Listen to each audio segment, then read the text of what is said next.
You are listening to the B2B Marketing Mindset with Pete Monfre and Bill Lowell. We want to help demystify marketing to reduce risk, drive more and better opportunities, and grow your business. Are you ready to master marketing? All right. I am Pete Monfre, and let's get into the B2B Marketing Mindset, shall we? This is episode 113. If you can believe that. I can't believe it. Today's episode, it's a concept that's absolutely crucial to marketing success, but it seems like it's become kind of a lost idea. We don't ever hear anybody talking about it. It's pretty shocking because it is central to whether your marketing's going to be successful or not. You have to understand this concept. I'm calling it a hack because that's what the buzzword young people. Actually, hack is old now. That's gone. It's yesteryear. But we've been talking about this for decades, and it's really one of our secret weapons to kind of quickly determine the right course of action for clients. It's not going to be secret for long. We're going to show you this concept and how to use it in your business, and you'll be able to download a workbook to start aligning your marketing efforts right away. So we'll put a link in the comments to download. And so if you're seeing this video live, do us a favor and at least hit like. It's even better if you comment. It's even better if you share. That tells LinkedIn to share the video even farther and wider. It also helps Bill and I feel good about ourselves because we just want to be liked, really. So the real quick, the B2B Marketing Mindset is brought to you by the Agency Founders Network. It's an online platform for marketing services companies. It's free to join. And we're dedicated to helping 1,000 agencies break the chains of being just another commoditized vendor and help them become strategic partners for their clients. If you can become a strategic partner for your clients, a lot of your problems are going to go away. So stop being a commodity, become a trusted advisor. You can join for free at AgencyFoundersNetwork.com. So I want to welcome Mr. Bill Lowell to the program. Hello, Mr. Bill Lowell, founder of business. How you doing? I am doing good. I'm doing better than you, I think. So Bill's the founder of Business Development Directives. You probably know that if you watch the program. He's my only friend in the world, and I guess he's got the COVIDs today. Got the COVIDs. Isn't that wonderful? I've never had it before, but I'm on some good drugs, so hopefully that'll make it worthwhile. And hopefully I can make it through this session. You'll probably just keel over dead before the program's out. So we will be taking bets on Bill's longevity. If you want to place your bet, you can go ahead and do that in the comments. Will he get to the end? The good news is you've got a handout. So if I don't make it, you got something there. So that's good. That's right. You talk them through the handout. So we're good. I do have a handout right here, and this is a handout that we created. I went and looked it up.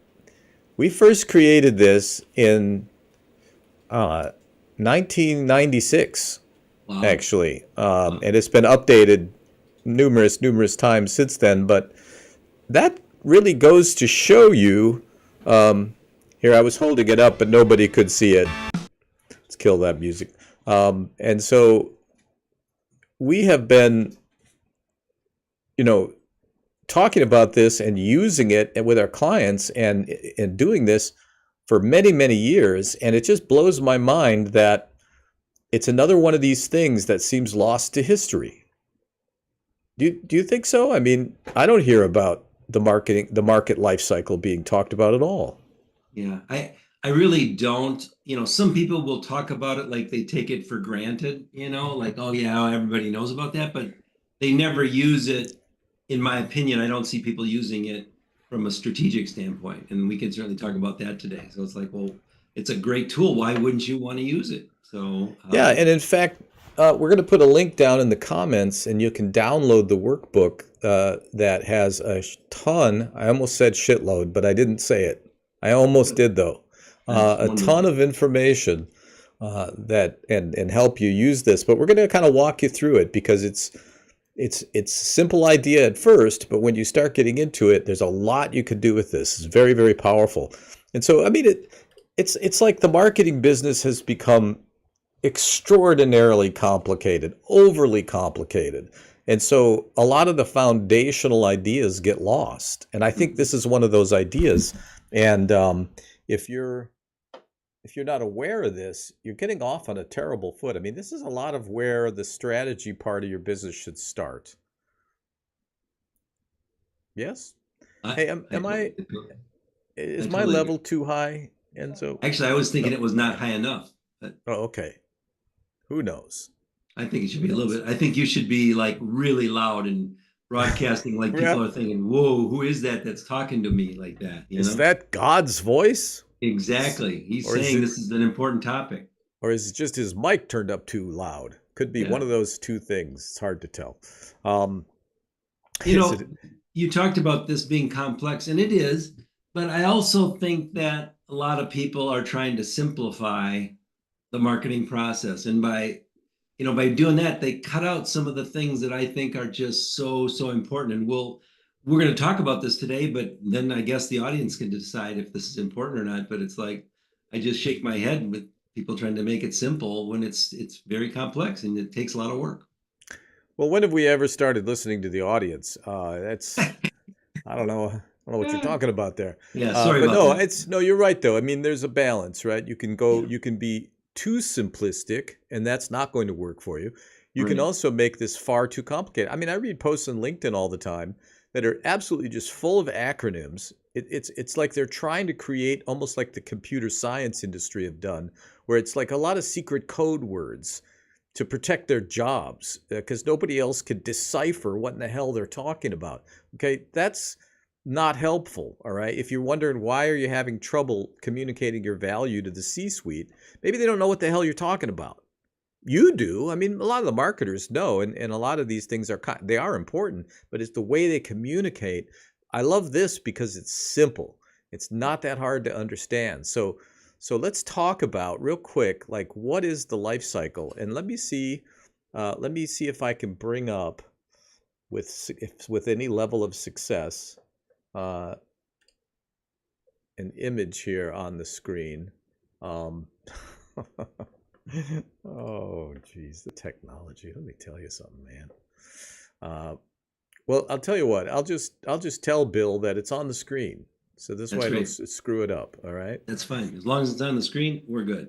It is on the screen, so it's Okay. lovely and on the screen, which is more than anyone can ask. Yeah.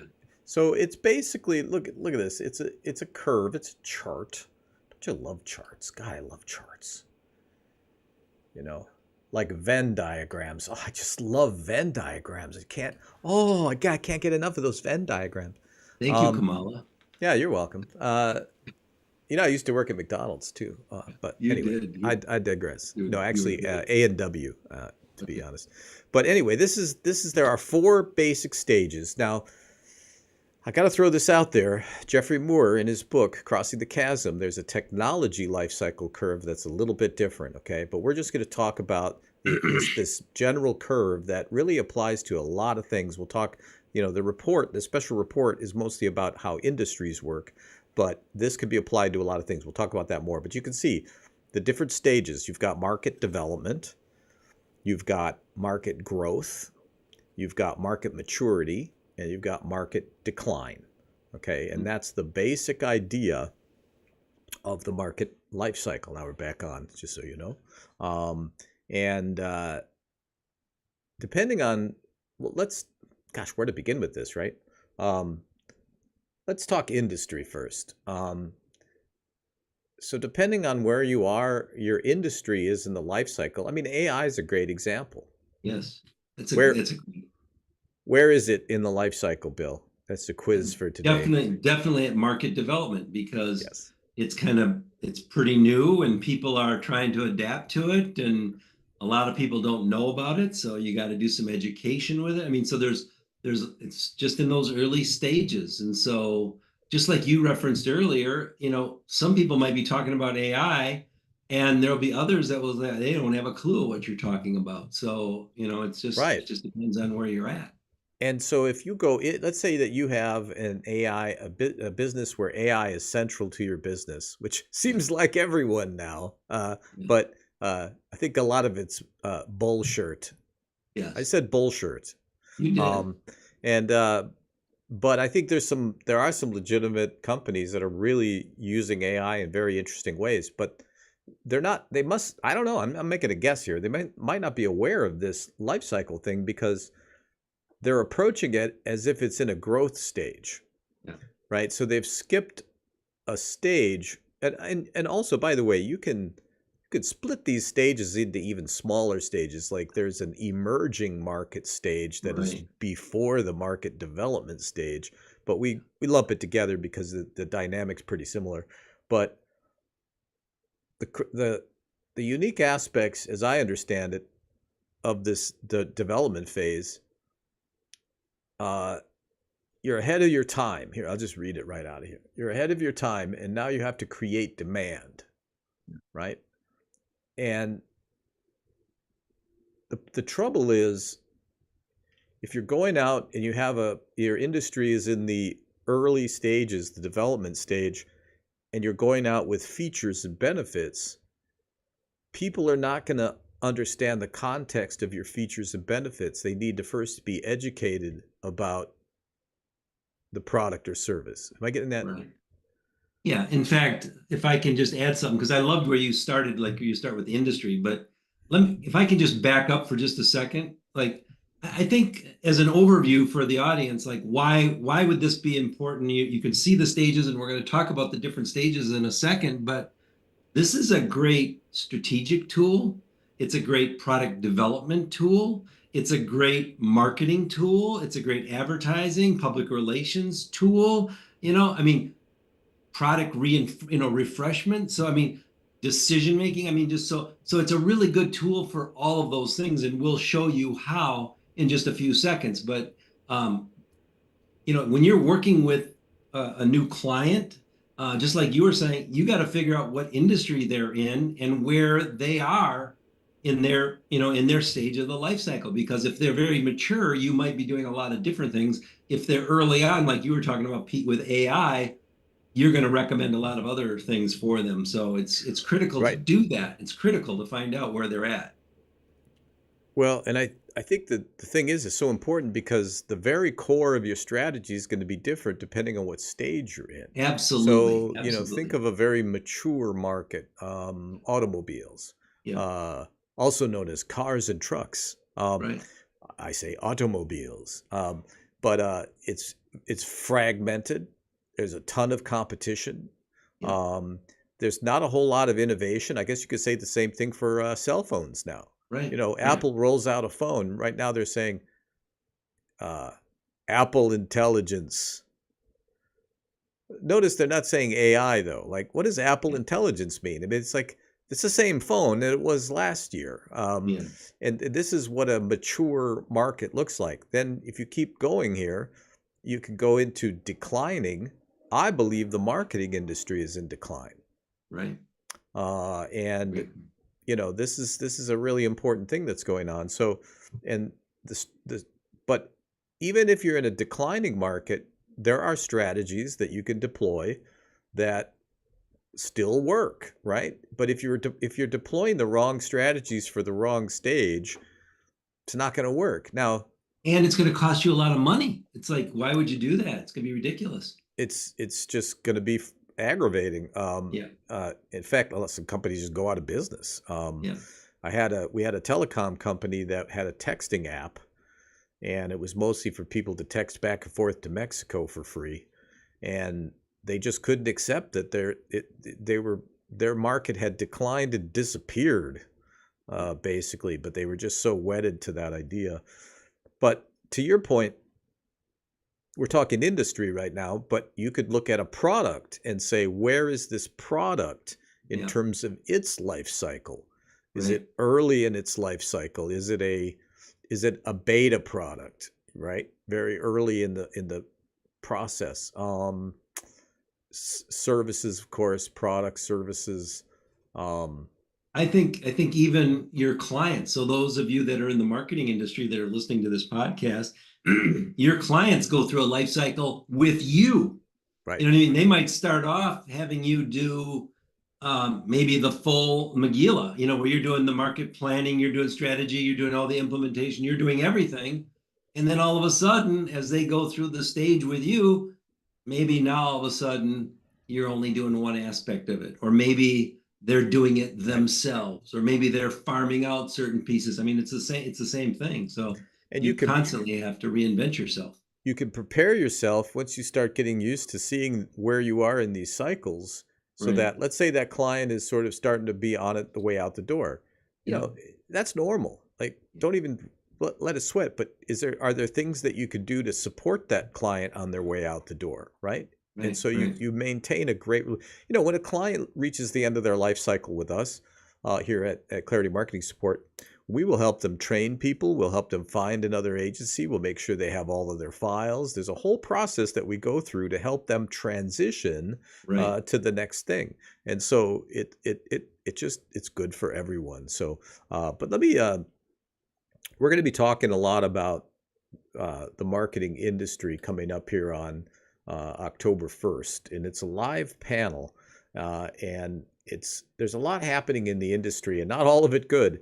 But right now, I think there's uh, market conditions that aren't that great. So we're going to discuss how to navigate the current market conditions and give you a real clear picture of what those are, because I don't think it's being talked about very much.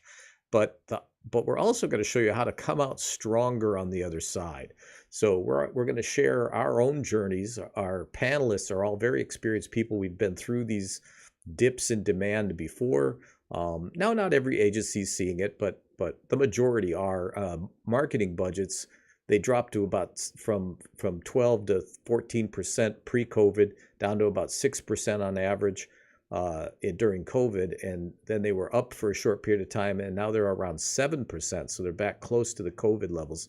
And so we'll put a link into the comments where you can sign up for this free panel, 11 a.m. Central, October 1st. So that is going to be a great discussion, and part of that discussion is going to be about where the marketing industry is in its life cycle. Okay, and so if you've got a marketing services firm out there, or maybe you're a freelancer, I mean, if you're involved in marketing services, you're going to want to catch this panel. Okay, I love that the panelists are great. It's just a bunch of great people. You can learn more about it. We'll drop the link.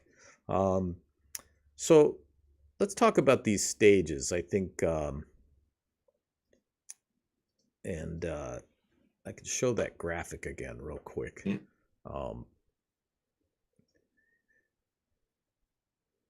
Bill, someday I'm going to have somebody else pushing these buttons. That's my dream. There you go. A button pusher. There you go. Like George Jetson. I don't know. Yeah. Somebody like that. So we split it up into basically four. So the different stages: market development. All right. This is where you have you're targeting early adopters. If you're really in the early stages of a product like AI, you would probably want to be targeting early adopters. Well, I'll let you cover. Well, let's go back and forth. So you cover the market growth. So what goes on in the market growth stage? So in the market growth stage, I call this one, it's on fire, in a good way. That it doesn't matter how good or bad I am, I can't do anything wrong. I mean, there is so much demand for my product, service, company, industry, or whatever, that we can be, I don't want to say subpar, but there's so much growth that people are lucky enough to even find somebody to help or to be able to buy this product or service. So you almost at this stage feel that you're invincible. There's so much growth in the industry. There's so much growth, so much demand. And so it's a great stage. And, it's a fun stage, but there's so many downfalls to that too, that companies, which we'll talk about in a little bit, that they avoid, where they just think, oh, it's going to last forever, and it doesn't, and then they Right. make stupid mistakes strategically at that stage. Well, and I think most people sort of are planning for that to be in that growth period, and they don't think very far past it. Yeah. And so if you download the workbook, and it's free, we just give this stuff away.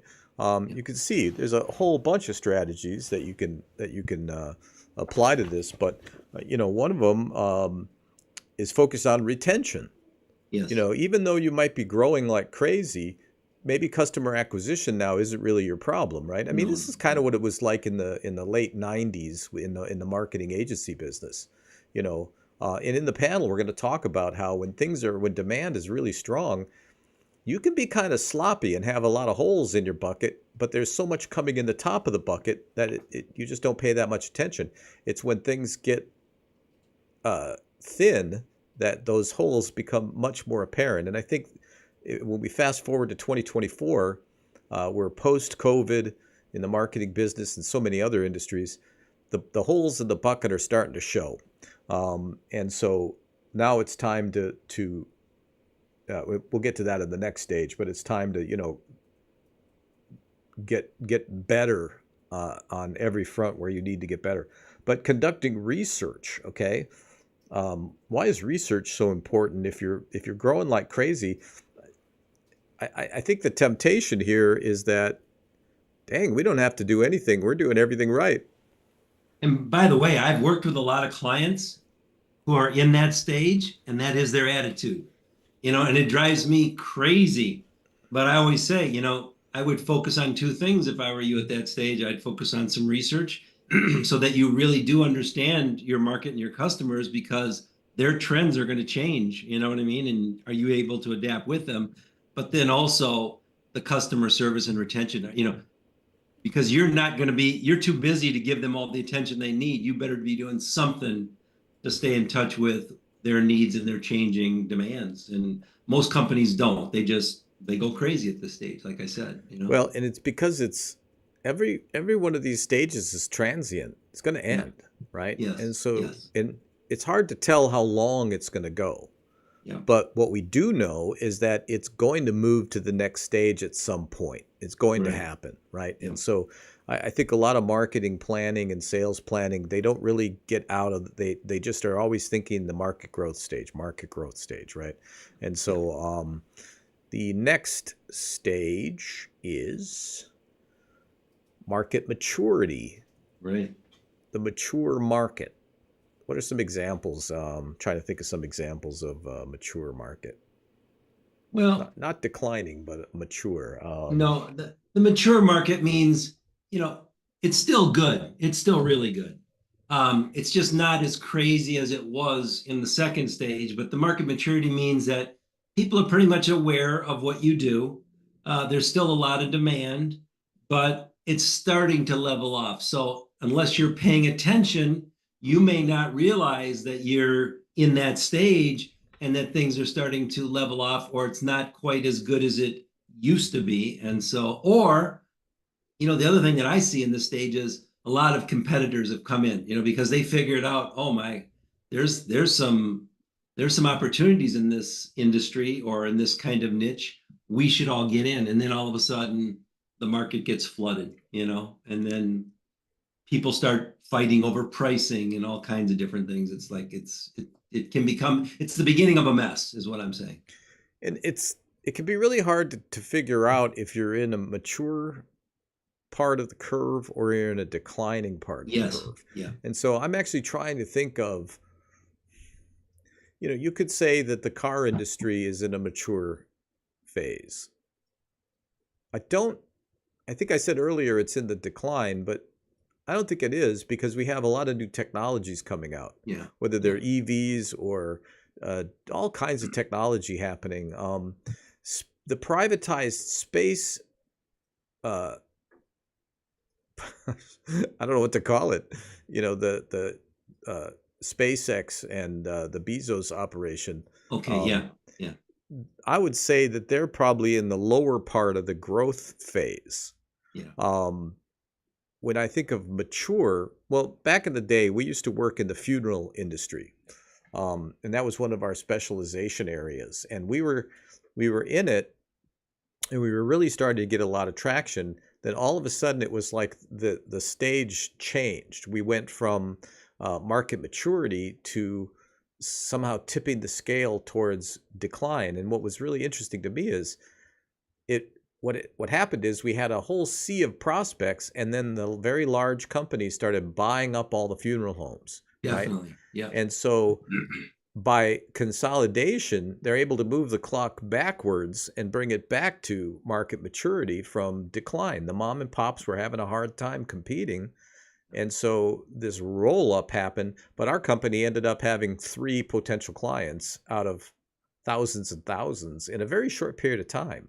And a shout out to our friend Bruce Buchanan out there in Indiana. They own an absolute empire in the funereal business, the Buchanans out there.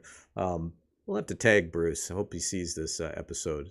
He was a partner in that business. And so these strategies allow you to almost control how you're competing, I guess. Go ahead. I was going to give an example too, like something that we take for granted every single day right now, I would say, is in the market maturity stage. And that's, you go to a Starbucks, you go to a McDonald's, you go to a fast food place, and if you look at the cups, at the bottom of the cup, it will say, this cup or this paper product is made from probably 10% of recycled paper or pulp, okay? But 10 years ago, 15 years ago, probably 15 years ago, we were working for a paper company that had the only patent for FDA approval for recycled products. And we went out and we were doing research for this company, and they were really at the market development stage because they wanted to figure out, will people even feel comfortable drinking out of a cup that's recycled? And so I'm going to just fast forward, but I remember, Starbucks was one of the very first that ended up using this technology. And I remember, even knowing 2 years ahead of time, because we did all the research, that Starbucks was going to start to use this. Now I'm saying it's at the maturity stage because everybody is doing it. I mean, it doesn't matter. You can go to any place and they're all at 10%. And by the way, they started off at 2% recycled paper pulp. Now it's at 10. It's probably going to get more, but that's how that cycle works, So you go from kind of unknown to all of a sudden, very well known. Well, and the price came down also. Definitely. This idea, it's hard to communicate in this 40-minute program. It touches every part of your business: price elasticity, longevity of customers. You can apply it to your products. You can apply it to your clients. You can apply it to your industry. You can look at your own business and say, what stage are we in as a business, right? Right. One of the things, if you're in the maturity stage, this is when mergers happen, right? It's a time to start thinking about renewing and reinventing yourself, because if you can reinvent yourself, you can roll the clock back and maybe get back into the growth phase. The problem becomes when companies don't innovate and they end up, the game here, I think, is to not end up in the last stage, which is, let me put that on the screen. But you brought up a really good point, is Pete. decline. Excuse me. And that is, if you're constantly looking to renew, and it might be maybe a product or a service or extending it, or, if you recreate or refresh your brand, or there's lots of ways for you to kind of go back a stage to keep it hot, to keep it fresh. And that's, you need to be aware of it, and you need to be thinking about that all the time. And if you're not, the worst time to do innovation, which is critical, is in this last stage, because then it might be too late. You may not have enough money. The industry might be so mature and in decline that it's like it may not be doing you any good then. So it's like it's kind of a fine line when to take a look at that reinvention. And this may serve our own purposes or seem kind of self-serving, but this is really where outsiders can come in and help you see clearly what is going on in your business and in your industry and this sort of thing, because it is hard to see from the inside. And so market decline is the last stage. And we're running long on time here, and we've been talking about it's not just product or services and marketing tactics for each stage. So what we'll do is we'll jump to pitfalls here in a minute. But and also, I know the COVID is getting you, so we don't want to wear you out. No, I'm fine. I think I caught it. Oh no. Through Zoom. There you go. That's how it works, right? Now, if I was seated in a restaurant, I would be immune to it, right? But if I was close to you on a phone call, I don't know. I don't know how it works, man. I'm confused. I don't either. By this, Like I said, I should probably put a mask on. I made it 4 years without getting it, so kind of interesting. If you're in this declining this declining phase, this is where I think research starts to become really, really important. You've got to figure out. Here I'm wisecracking, and you're the only person on the screen. They're like, "Where's this voice coming from?" Not from anyone. Huh? But I think that's there's a lot of what kinds of research would you have companies do that are in the declining phase? Well, a couple of things. I think one would be definitely some lost customer research. Let's go back and see for the people that used to work with us, are they willing, or what can we do to get them back? So that might be something that we do. I think another one would be some research to kind of figure out, are there some new markets or new applications for our product, service, company, or whatever that we can tend to move in? And then the third one, which happens a lot, which is really important, is who could be a potential organization that we could either partner with or sell to or merge with, that might be a good, where we end up kind of recycling our resources and making it a little bit stronger in that market decline stage. So those are some things that I would think of from a research perspective at that level. Yeah, so and it's entirely possible to reinvent yourself. We worked with a company called Kramer Transformers, and they were building a lot of small transformers. That was kind of their niche, and they were getting hammered by China. And Yeah. so our assignment was to figure out how could we use our existing tooling, resources, and knowledge to reinvent ourselves so that we can be better insulated from competition from China. And it was a Right. really interesting process. We did a lot of research. I actually think you were involved in this, if I remember right. And we discovered that what they needed to do was move to making very large transformers, because China has to import the raw materials, and then so there's a cost there, and then they have Right. to manufacture it, and then they have to ship it again. And so if you're making really small transformers, you can do that very easily. If the transformer gets really big, all of a sudden it doesn't make financial sense for China to be doing that. And so that's what Kramer ended up doing. And it wasn't because we were consultants, we came in, we know all about transformers in China and all this. It was just research. And so we did our research, and we came up, and some of that research was walking the manufacturing floor to understand their machinery and how they did this and how transformers work. I know a lot about transformers now, but that And was the answer. They reinvented themselves. yeah. And like you were saying earlier, just to be self-serving here and pile on, sometimes companies can't see this in themselves. So they need an outside expert like yourself to walk around, to ask questions, to do some research, to do some probing, to help them maybe see some other potential opportunities that they can't see. They're too ingrained in it to figure that out. And so that's a really good point. Well, we really turned the company around. I mean, I'm very proud of that. I don't mind blowing my own horn there. Good. They were great people. I believe they've been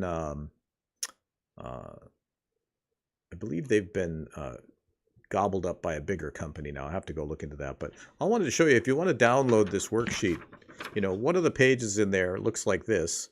And it's basically, you can write up here, what you're mapping, and then you can map it here, and then you can use the rest of the guide to go look up what stage you're in and what the strategies are. And you can take copies of this so that you can map as many things as you want. So again, that link will be down in the comments. But go If I ahead. can make one suggestion too, one of the things that might be a great tool for the companies that are listening, take some of your employees through that experience, or at least take your sales and marketing people through it, and do it by some of your products or services, or the company as it is, or the industry, just like you're talking about. What a great bonding experience, I think. And you're really going to learn a lot from each other by doing that.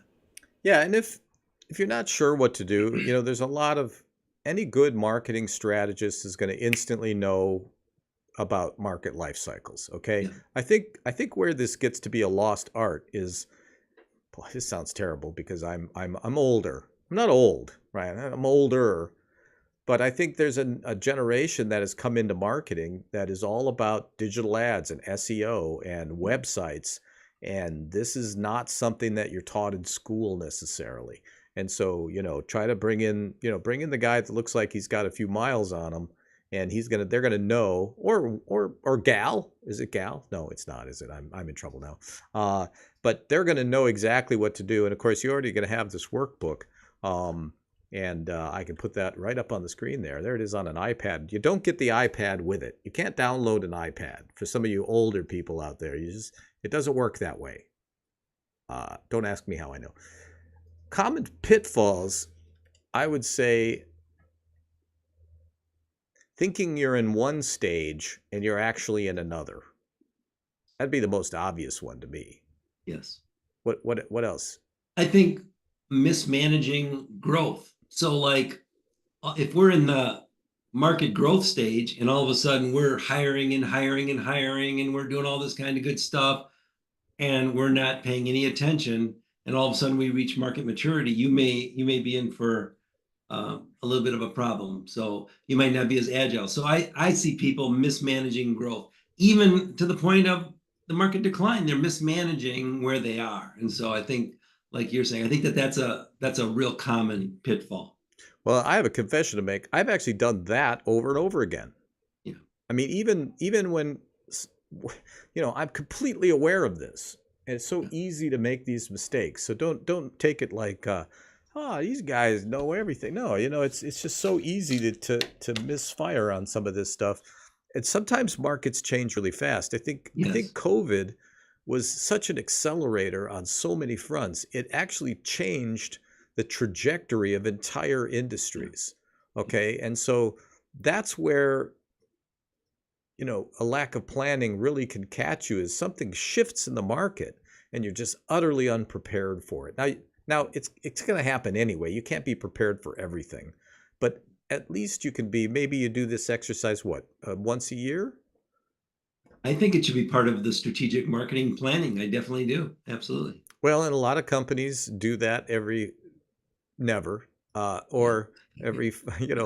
years. So I think every year companies should be revisiting.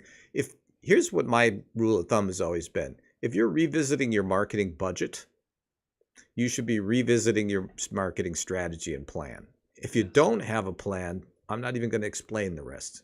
All right? Because you probably need one. So let me remind people. Oh, go ahead. Were you going to mention some other pitfalls? Otherwise, I can give you a couple more. Give us a couple more, please.